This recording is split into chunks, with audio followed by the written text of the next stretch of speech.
Hey, what's up everybody? It's Alex, your friendly neighborhood marketer.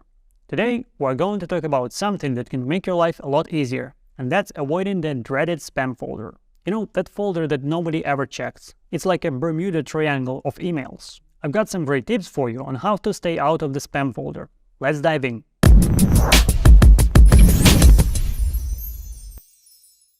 Only a couple of years back in 2019, I remember marveling at the stats on Nigerian prince email scams that were still raking in a whopping 700,000 yearly.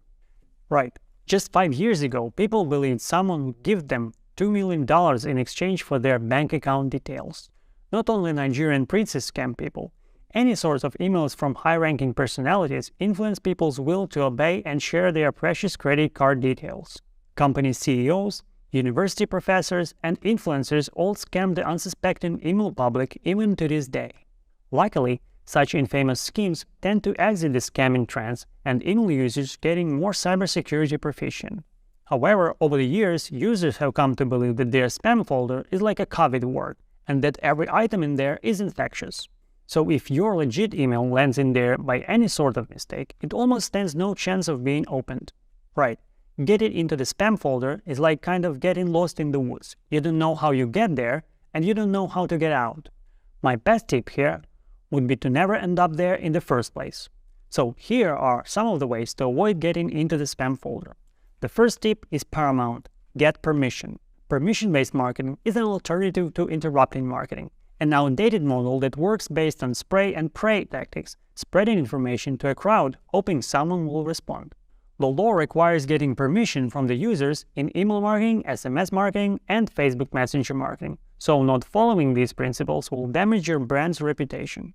If you're sending emails to people who haven't given you permission to do so, you're going to end up in the spam folder faster than I finish this sentence. Make sure you have the permission before sending any emails. How? A good old double opt-in. I would start with a pop-up subscription form or a widget on my website inviting users to sign up. Then I would set up a verification email explaining the user will be added to the mailing list and set further emails. Take care of your sender score. Sender reputation is the score, a number between 0 and 100 that internet service providers assign you based on multiple factors. There's a bunch of tech stuff to keep an eye on. I will be quick. Set up email authentication to validate you as sender. Warm up your IP address before bulk campaigns. This means growing your email campaign volume little by little. Start sending around 100 emails daily and eventually scale up to the necessary amount. Clean your mailing list from incorrect or outdated addresses to avoid soft and hard bounces. Next, we'll land on the content. My tip number 3 is avoid all caps.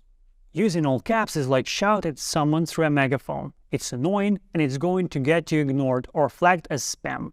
If you ever watched The Office, you know that Michael Scott is notorious for sending inappropriate emails to his coworkers. Don't be like Michael. Keep your emails professional and avoid any language that might get you flagged as spam. Don't miss the chance to send your subscribers an email where you will ask them to tell you what information they would like to receive. Then segment your audience based on those preferences for further relevant campaigns. Next, don't use shady tactics. Trying to trick people into opening your email is a surefire way to get flagged as spam. Don't use misleading subject lines or try to disguise your email as something it's not. Just be honest and upfront. At the same time, don't try to sell no matter what. Nobody likes a pushy salesperson, and the same goes for emails. If your email is nothing but irrelevant sales pitch, it's eventually going nowhere or a spam folder. My next recommendation is to use keywords sparingly.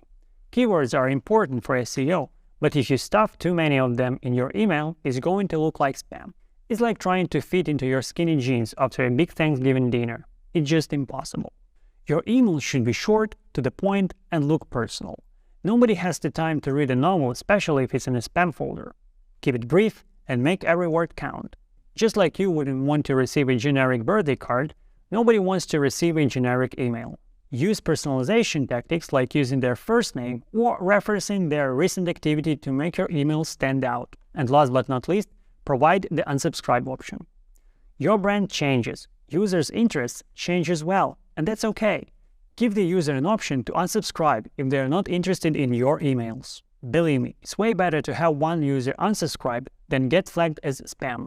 In conclusion, avoiding the spam folder is like avoiding the pothole on your bike ride. You need to be aware and take action beforehand. Use a trustworthy sender name, write a catchy subject line, keep it personal, and make it valuable.